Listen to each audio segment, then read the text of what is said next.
ನನಗೆ ಹಲವು ನಾಮಗಳು, ಹಲವು ರೂಪಗಳು. ಹಲವರು ದೇವರುಗಳಿಗೆ ದೇವ ಮಹಾದೇವ ಎಂದು ಕರೆದರೆ, ಇನ್ನು ಕೆಲವರು ವಿಶ್ವನಾಥ ಎಂದು ಕರೆಯುತ್ತಾರೆ.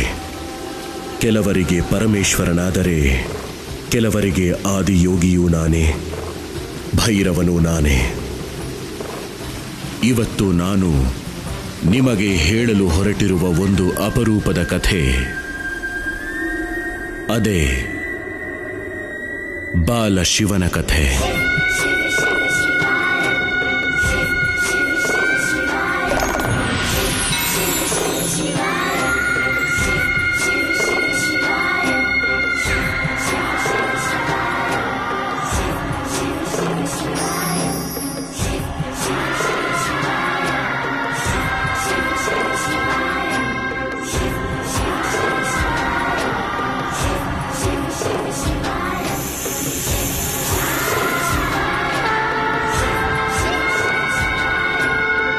ನನ್ನ ಈ ಬಾಲಶಿವನ ರೂಪ ಒಂದು ಒಗಟಿದ್ದ ಹಾಗೆ. ಅದನ್ನು ಬಿಡಿಸೋದಕ್ಕೆ ನಾನು ಒಂದು ಪರೀಕ್ಷೆಯನ್ನೇ ಎದುರಿಸಬೇಕಾಯಿತು. ಆ ಪರೀಕ್ಷೆ ನನ್ನ ಒಬ್ಬ ಮಹಾನ್ ಭಕ್ತೆಗೋಸ್ಕರ. ಬರಗಾಲದ ರೂಪದಲ್ಲಿ ಅವಳ ಭಕ್ತಿ ಮತ್ತು ಶ್ರದ್ಧೆಯನ್ನ ಪರೀಕ್ಷೆ ಮಾಡ್ತಾ ಇತ್ತು. ಈ ಬಾಲಶಿವನಿಗೆ ಸಿಕ್ಕ ಮಮತೆಯ ಆಸರೆ, ಮಡಿಲು ಮತ್ತು ಪ್ರೀತಿ ಯಾವುದೋ ಸಾಧಾರಣವಾದ ಹೆಣ್ಣಿಂದಲ್ಲ. ಆಕೆ ಋಷಿ ಕರ್ದಮ ಮತ್ತು ದೇವಹುತಿಯ ಮಗಳು. ಹಾಗೆ ಸಪ್ತ ಋಷಿಗಳಲ್ಲಿ ಶ್ರೇಷ್ಠರಾದ ಮಹರ್ಷಿ ಅತ್ರೇಯ ಪತ್ನಿಯಾಗಿದ್ಲು. ಅವಳ ಮಾತೃತ್ವದ ಮಹತ್ವವನ್ನು ಪಡೆಯೋದಕ್ಕೆ ನಾನು ಬಾಲಶಿವನ ರೂಪದಲ್ಲಿ ಜನ್ಮ ಪಡಿಬೇಕಾಯಿತು. ಅವಳೇ ಮಹಾಸತಿ ಅನಸೂಯ.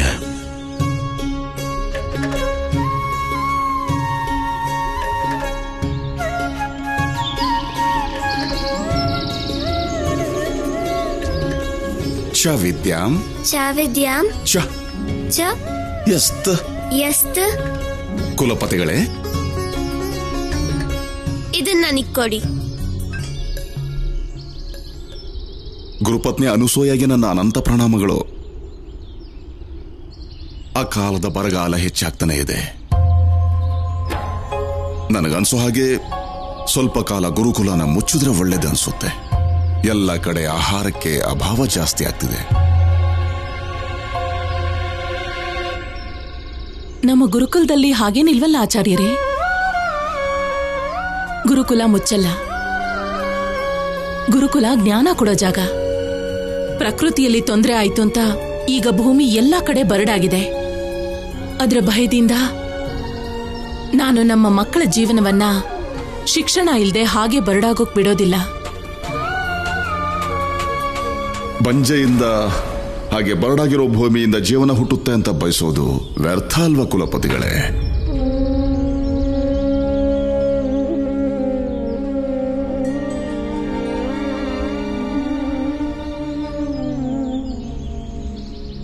ಹಾಗೆ ಭೂಮಿನ ದೂಷಿಸೋದ್ ಕೂಡ ನ್ಯಾಯ ಅಲ್ವಲ್ಲ ಆಚಾರ್ಯರೇ? ಗುರುಕುಲ ಹೇಗ್ ನಡೀತಾ ಇದೆಯೋ ಹಾಗೆ ನಡೀತಾ ಇರ್ಲಿ. ನಿಮ್ ಇಷ್ಟದ ಹಾಗೆ ಆಗ್ಲಿ.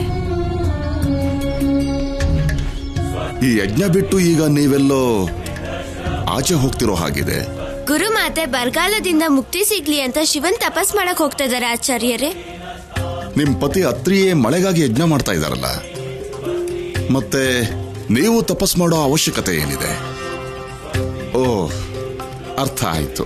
ನಿಮಗೆ ನಿಮ್ಮ ಪತಿಯ ಮಂತ್ರಶಕ್ತಿಯ ಬಗ್ಗೆ ವಿಶ್ವಾಸ ಇಲ್ವಾ? ನಿಜವಾದ ಶಕ್ತಿ, ದೃಢವಾದ ವಿಶ್ವಾಸ ಇವೆರಡಕ್ಕೂ ಪ್ರದರ್ಶನದ ಅವಶ್ಯಕತೆ ಇರಲ್ಲ ಆಚಾರ್ಯ ದಂಡಪಾಣಿ.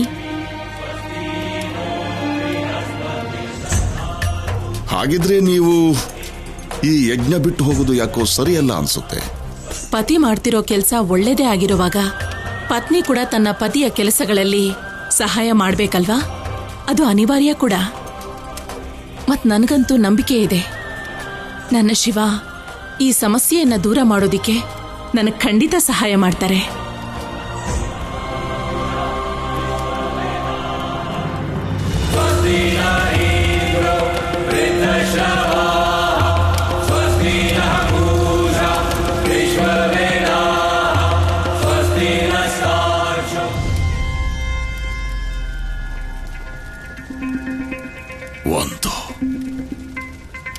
ಒಂದು ಸಲ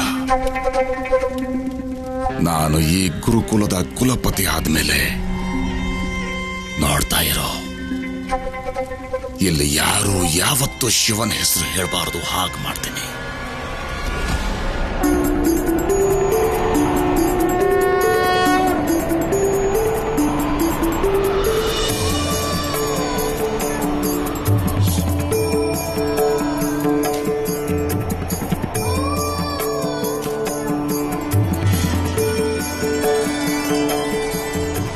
ಓಂ ನಮಃ ಶಿವಾಯ.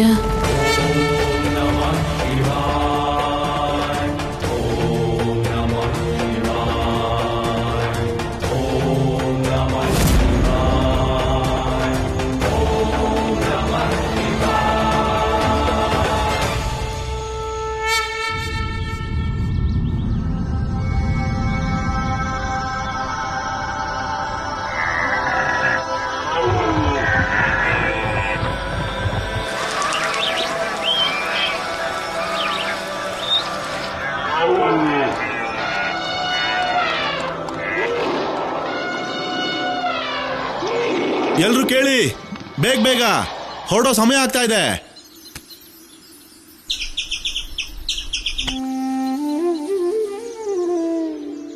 ನನಗೆ ನಿನ್ನ ಮನಸ್ಸಿನ ಮಾತು ಅರ್ಥ ಆಯ್ತು. ಈ ಬಿಲ್ವ ಪತ್ರನ ಮಹಾದೇವನ ಪಾದಕ್ಕೆ ಮೊದ್ಲಿಗೆ ನೀನೇ ಸಮರ್ಪಿಸ್ಬೇಕು, ಅಷ್ಟೇ ತಾನೇ? ಬನ್ನಿ ಬನ್ನಿ, ಸೂರ್ಯೋದಯದ ಸಮಯ ಆಗ್ತಾ ಇದೆ, ಬೇಗ ಹೊರಡಿ. ಪಕ್ಷಿಗಳೇ, ಮಾತೆ ಪಾರ್ವತಿಗೆ ಇಷ್ಟವಾಗಿರೋ ಹೂಗಳನ್ನೆಲ್ಲ ತಗೊಂಡಿದ್ದೀರಾ ತಾನೇ? ಅದ್ಭುತ, ಅತಿ ಸುಂದರ, ಮಾತೆಗೆ ಸಂತೋಷ ಆಗುತ್ತೆ. ನಂದಿ, ನಿಮಗೆಲ್ಲ ಬರೀ ಮಾತೆ ಪಾರ್ವತಿ ಬಗ್ಗೆ ಮಾತ್ರ ಚಿಂತೆ ಅಲ್ವಾ? ನಮ್ಮ ಪ್ರಭು ಭೋಲೆನಾಥರ ಬಗ್ಗೆ ನೀವುಗಳು ಸ್ವಲ್ಪನಾದ್ರೂ ಯೋಚನೆ ಮಾಡೋದು ಬೇಡವಾ? ನೀವಿದಿರಲ್ಲ ಮಹಾದೇವನ ಚಿಂತೆಗೆ ಋಷಿಭೃಂಗಿ. ಯಾವಾಗ್ಲೂ ಇದ್ದೇ ಇರ್ತೀನಿ. ಅದಕ್ಕೇನೆ ದತ್ತೂರದ ಮುಳ್ಳಿನ ಉರಿನೂ ಸಹಿಸ್ಕೊಂಡು ತಗೊಂಬಂದೆ. ಋಷಿಭೃಂಗಿ, ನಿಮ್ ಮಾತು ಕೇಳ್ತಿದ್ರೆ ನನ್ಗೆ ಏನನ್ಸುತ್ತೆ ಅಂದ್ರೆ, ನಿಮ್ಗೆ ಮಹಾದೇವನ ಆಶೀರ್ವಾದ ಬೇಕು, ಆದ್ರೆ ಅವ್ರ ಇಷ್ಟದ ದತ್ತೂರದ ಮುಳ್ಳು ತರೋಕೆ ಕಷ್ಟ ಆಗತ್ತೆ ಅಲ್ವಾ? ನೀವ್ ಯಾಕೆ ಹೀಗೆ ಋಷಿಭೃಂಗಿ? ನಿನ್ನ ಮಾತಿನ ಅರ್ಥ ಏನು ನಂದಿ? ನನ್ನ ಮಾತಿನ ಅರ್ಥ ಏನು ಅಂದ್ರೆ, ಇದನ್ನು ದೇವ್ರ ಸೇವೆ ಅಂತಾನೆ ಅನ್ಕೊಳ್ಳಿ. ಆಗ ಚುಚ್ಚೋದಿಲ್ಲ, ಹೂವಿನಷ್ಟೇ ಮೃದುವಾಗಿರುತ್ತೆ. ಸರಿ, ಬನ್ನಿ ಈಗ ಹೊರಡೋಣ, ಬನ್ನಿ.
ಶಿವನೇ ಕೈಲಾಸವಾಸಿ ಧವಳಾಧಾರೆಗಳ ರಾಜ, ಶಂಕರ ಸಂಕಟ ಹರಿಸೋ ಶಂಕರ ಸಂಕಟ ಹರಿಸೋ ಶಿವನೇ ಕೈಲಾಸವಾಸಿ ಧವಳಾಧಾರೆಗಳ ರಾಜ ಶಂಕರ ಸಂಕಟ ಹರಿಸೋ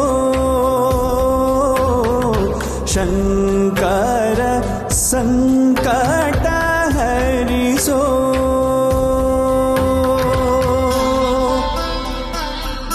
ಹರ ಹರ ಮಹಾದೇವ ಶಿವ ಶಂಭೋ ಶಂಕರನಿಗೆ ಹರ ಹರ ಮಹಾದೇವನಿಗೆ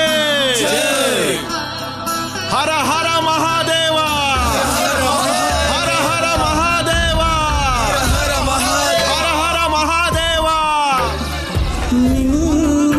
ಕೈಲಾಸದ ಮೂಲವನು ಅರಿಯೇ ಅನಂತಾನಂತವು ನಿನ್ನೀ ಮಾಯೇ ಓಂ ನಮಃ ಶಿವಾಯ ಓಂ ನಮಃ ಶಿವಾಯ ಓಂ ನಮಃ ಶಿವಾಯ ಓಂ ನಮಃ ಶಿವಾಯ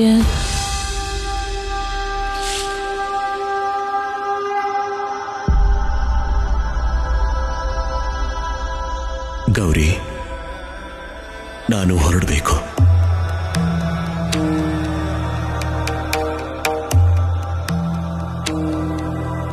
ಹರ ಹರ ಮಹಾದೇವ ನಿಲ್ಸಿ.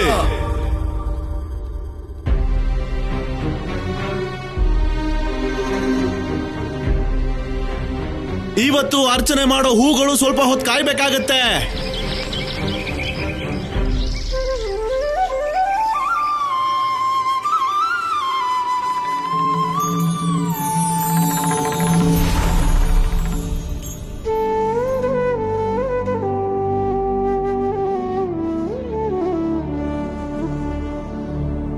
ಓಂ ನಮಃ ಶಿವಾಯ ಓಂ ನಮಃ ಶಿವಾಯ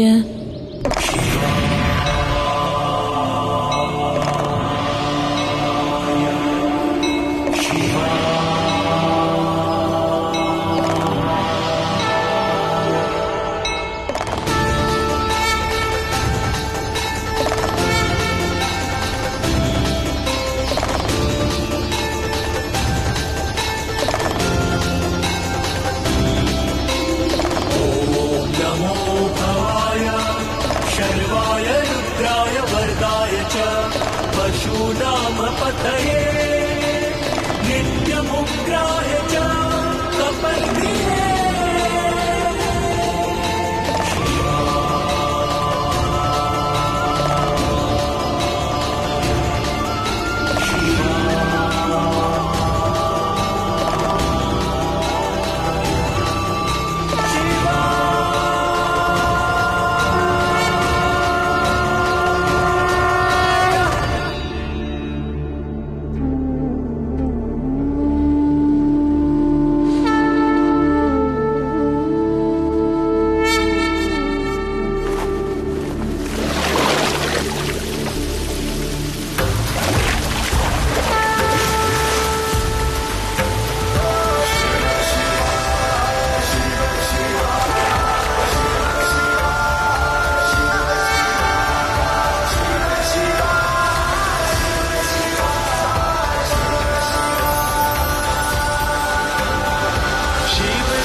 ಅಸಂಭವ.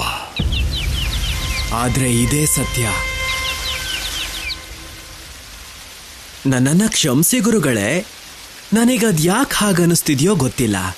ನೀವ್ಯಾವತ್ತೂ ಕುಲಪತಿ ಆಗಲ್ಲ ಅಂತ. ಯಾವತ್ತೂ ಆಗಲ್ಲ.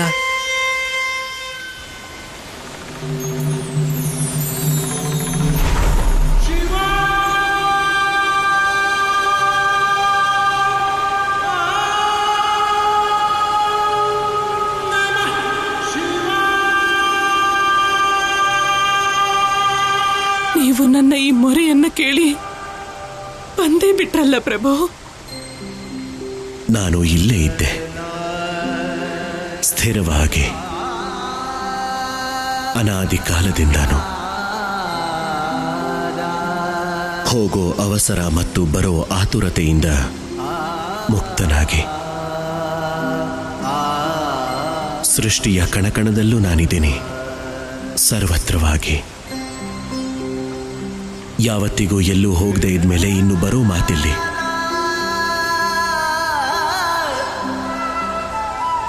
ಆದ್ರೂ ಯಾರೂ ನನ್ನನ್ನು ಕರೆಯೋ ಪ್ರಯತ್ನ ಮಾಡೋದಿಲ್ಲ. ನೀವು ಕರೆದ್ಮೇಲೆ ಹೇಗೆ ಬರ್ದೇ ಇರೋಕ್ಕಾಗತ್ತೆ? ಬರಲೇಬೇಕಲ್ವಾ? ನಿಮ್ಮ ಕರುಣೆಗೆ ನಾನು ಎಷ್ಟು ಋಣಿಯಾಗಿದ್ರು ಸಾಲದು ಮಹಾದೇವ. ಒಬ್ಬ ತಾಯಿ ತನ್ನ ಮಗನಿಗೆ ಋಣದ ಭಾರವನ್ನಲ್ಲ, ಆಶೀರ್ವಾದದ ಕವಚ ಕೊಡಬೇಕು ತಾಯಿ.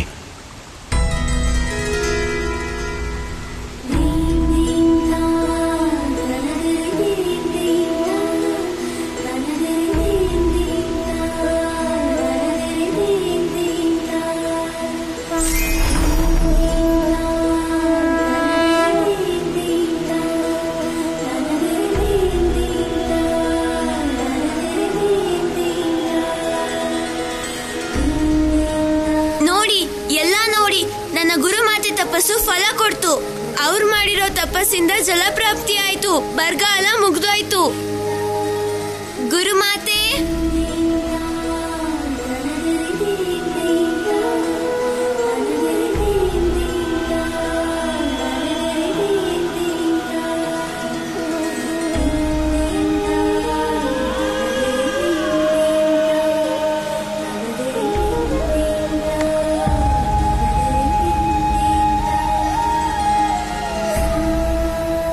ದೇವಿ, ಮಹಾದೇವ ನನ್ನನ್ನ ಮಾತೆ ಅಂತ ಕರೆದ್ರು ಸ್ವಾಮಿ.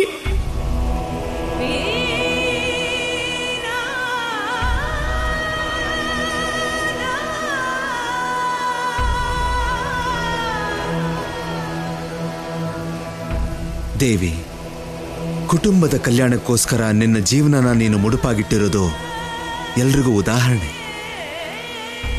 ನಿನ್ನ ಮಾತೃತ್ವದ ಋಣನ ತೀರಿಸೋದು ಯಾರಿಂದನೂ ಸಾಧ್ಯ ಇಲ್ಲ ದೇವಿ. ಋಷಿವರ್ಯ, ದೇವಿ ಅನುಸೂಯ ಮಾಡಿರುವ ಭಗೀರಥ ಪ್ರಯತ್ನಕ್ಕೆ ಪ್ರಣಾಮಗಳು. ನೀವು ಇವತ್ತಿಂದ ಈ ಕ್ಷೇತ್ರದಲ್ಲಿ ಭಾಗೀರಥಿ ಅಂತಾನೆ ಪ್ರಸಿದ್ಧರಾಗ್ತೀರಿ.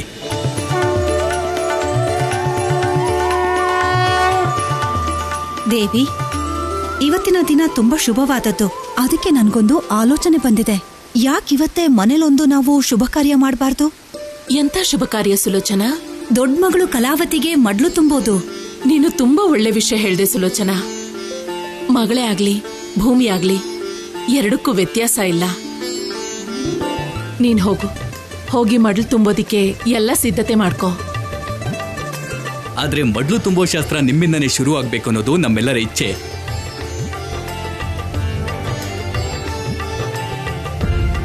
ಒಳ್ಳೆಯ ಅವಕಾಶ. ತಗೋ, ಮೊದ್ಲು ನೀರ್ ಕುಡಿ. ನನಗ್ ಬೇಡ, ನನಗ್ ಬಾಯಾರಿಕೆ ಇಲ್ಲ. ಜಯ, ನಿನಗ್ ಅರ್ಥ ಆಗಿಲ್ಲ. ಉಮಾ ಕೋಪ ಮಾಡ್ಕೊಂಡಿರೋದು ಸರಿಯಾಗೇ ಇದೆ. ನಾನೇನ್ ಹೇಳ್ತೀನಿ ಅಂದ್ರೆ, ಮಹಾದೇವ ಬಂದ್ರೆ ಅವ್ರ ಹತ್ರ ಮಾತಾಡಕ್ಕೆ ಹೋಗ್ಬೇಡ. ಹಾ, ನೀನು ಅವ್ರ ಪತ್ನಿ ತಾನೆ. ಪತಿ ಧರ್ಮ ಏನು ಅಂತ ಹೇಳು. ಪತ್ನಿಗೆ ಎಲ್ಲ ವಿಷಯ ಹೇಳ್ಬೇಕು. ಸುಮ್ನಿರ್ತೀರಾ ನೀವಿಬ್ರು? ನನ್ಗೆ ಏಕಾಂತ ಬೇಕು, ದಯವಿಟ್ಟು ಹೋಗಿ. ಕೇಳಿದ್ಯಾ? ಈಗ ಏಕಾಂತ ಬೇಕೇ ಬೇಕು ವಿಜಯ. ಹಾ, ಬೇಕು. ಶಿವ ಬಂದಾಯ್ತಲ್ಲ. ಅವ್ರು ಬಂದ್ರ?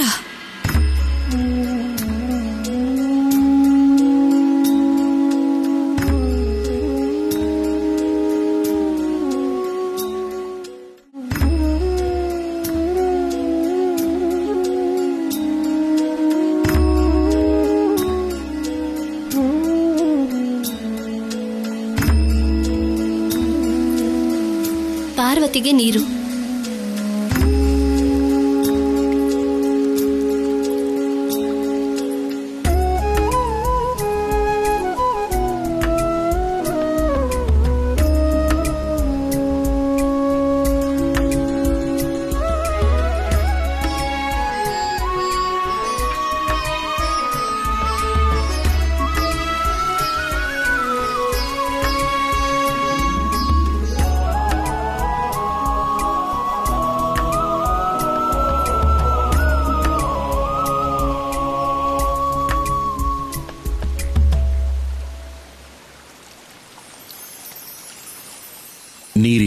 ಯಾಕಿಷ್ಟು ಕೋಪ ಪಾರ್ವತಿ?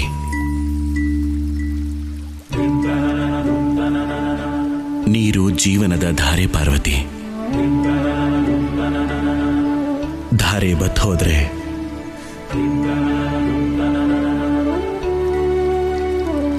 ಆಗ ಅಸ್ತಿತ್ವನೂ ಸಮಾಪ್ತಿಯಾಗೋಗತ್ತೆ.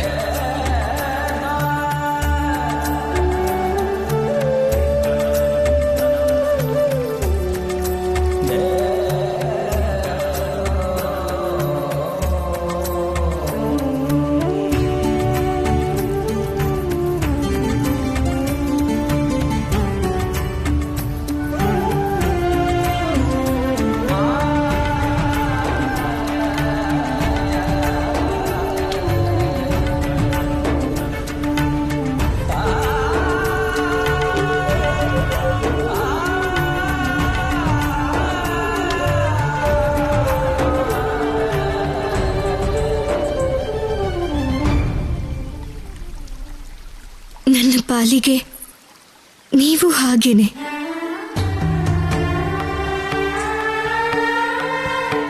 ನೀವಿಲ್ದೆ ಹೋದ್ರೆ ನಾನು ಬತ್ತು ಹೋಗ್ತೀನಿ. ನನಗೆ ನೆಮ್ಮದಿ ಇರಲ್ಲ, ಮನಸ್ಸಿಗೆ ನೋವಾಗುತ್ತೆ. ಮನಸ್ಸಿಗಾಗೋ ನೋವೇ ಮಧುರ ಸಂಬಂಧಗಳ ಆಧಾರ ಸ್ತಂಭ ಪಾರ್ವತಿ.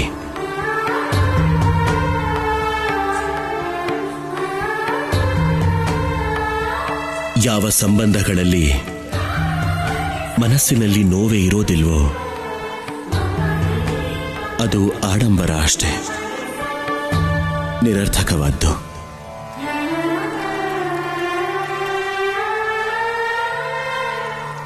ನಂಗೊಂದು ಮಾತು ಹೇಳ್ದೆ ಎಲ್ಲಿ ಹೋಗಿದ್ರಿ? ಮಾತೃ ಋಣ ತೀರ್ಸೋದಕ್ಕೆ. ಮಾತೆ ಕರೆದಾಗ ಪುತ್ರ ಹೋಗದೆ ಇದ್ರೆ ಅದು ಅಧರ್ಮ ಆಗತ್ತೆ. ಮಾತೆ? ಮಾತೆ ಅನಸೂಯ. ಅದೇ ಮಾತೆ ಅನಸೂಯ ಅವರೇ ನಮ್ಮ ವಿವಾಹದಲ್ಲಿ ನನ್ನ ತಾಯಿಯ ಜವಾಬ್ದಾರಿಯನ್ನು ವಹಿಸಿದ್ರು.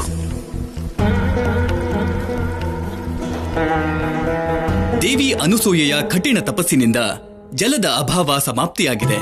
ನಿಮಗೂ ಋಷಿ ಅತ್ರಿಯವರಿಗೂ ಎಲ್ಲರ ಪರವಾಗಿ ಧನ್ಯವಾದಗಳು. ಬನ್ನಿ, ಮಡ್ಲು ತುಂಬಾ ಶಾಸ್ತ್ರ ಶುರು ಮಾಡೋಣ.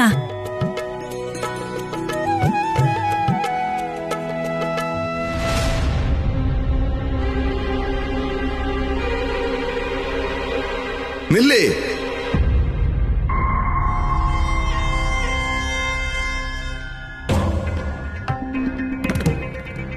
ಒಂದು ನಿಮಿಷ ಕುಲಪತಿಗಳೇ, ನನಗನ್ಸುತ್ತೆ ಭಾವನೆಗಳ ಮಧ್ಯೆ ಮರ್ತು ಹೋದ್ರೋ ಏನೋ. ನಮ್ಮ ಸಮಾಜದ ನಿಯಮದ ಪ್ರಕಾರ ಮಂಗಳ ಕಾರ್ಯದಲ್ಲಿ ಮಕ್ಕಳಿಲ್ಲದೆ ಇರೋರು ವಿಧವೆಯರ ಪ್ರವೇಶ ಅಶುಭ ಮತ್ತೆ ಅಪಶಕನ ಅನಿಸ್ಕೊಳ್ಳುತ್ತೆ.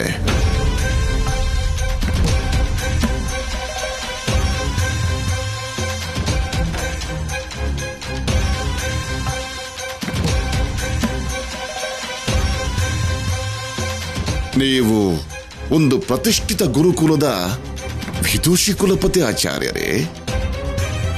ಸಮಾಜದ ನಿಯಮನ ಖಂಡಿಸೋದು ತಪ್ಪರ್ಥ ಕೊಡುತ್ತೆ, ಜನಕ್ಕೆ ತಪ್ಪಾದ ಸಂದೇಶ ಹೋಗುತ್ತೆ. ಗುರುಗಳು ಎಂತ ದಾಳ ಉರುಳಿಸ್ತಾರಪ್ಪ, ಸೇರ್ಗೆ ಸವಾ ಸೇರು. ಆಚಾರ್ಯ ದಂಡಪಾಣಿ, ಬರಡಾಗಿದ್ದ ಭೂಮಿನ ದೇವಿ ಅನಸೂಯ ಮತ್ತೆ ಹಸರಾಗಿ ಮಾಡಿದಾಗ ನಿಮ್ಮ ಈ ನಿಯಮ ಇರಲಿಲ್ವಾ? ಈಗ ಈ ಮಡ್ಲು ತುಂಬೋ ಶಾಸ್ತ್ರಕ್ಕೆ ಅವಳು ಅಶುಭ ಆಗ್ಬಿಡ್ತಾಳ?